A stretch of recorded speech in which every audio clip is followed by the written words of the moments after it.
Welcome. In this tutorial, we're going to be going over some basic adjustment layers in Photoshop. The first thing you should try is levels. Here you can change the highlights and the shadows in your photo. This photo is underexposed. The highlights and shadows will be represented by mountains right here. To brighten up the image, bring the sliders down to the tips of the mountains. This middle slide right here will adjust the midtones. However, levels are most effectively used when you simply move the sliders up to the tip of the mountains. Curves serves the same purpose as levels in that it adjusts the highlights and shadows of your picture. However, it is much more powerful and much more precise, and therefore it needs more practice. Exposure does the same thing in that it controls the highlights, midtones, and shadows of your photo.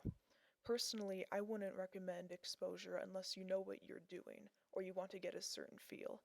In my opinion, levels and curves are much more efficient. Brightness and contrast focuses more on the highlights and shadows. Here you can create extreme shadows and extreme highlights, which can work in some photos. This is where we start to play with the colors more.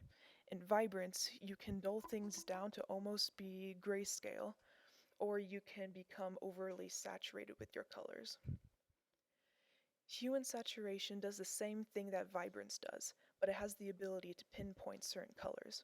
In this example, I have pinpointed the green in this photo.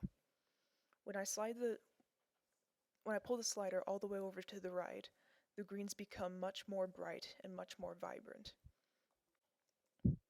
In this next example, I have turned the greens back to their normal levels, and I selected the reds instead.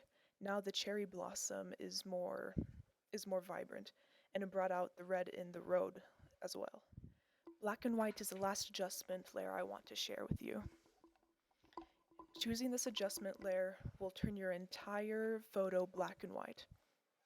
Once here, you can change the levels to make certain things pop and other things not.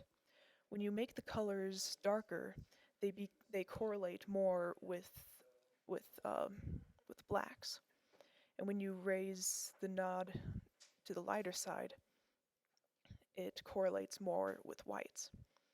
So if you pay attention to the sky, the cayennes and the blues are at very low levels, so thus the clouds are very detailed.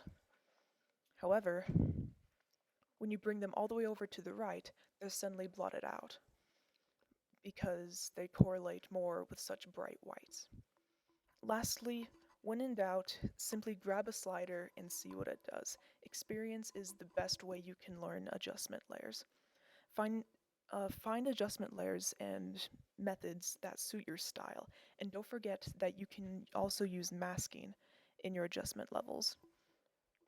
Finally, make sure that you look away from your photo every once in a while and come back at it with fresh eyes. You'll be able to see what's wrong with it and be able to fix it. Thank you, and I hope you found this video very useful.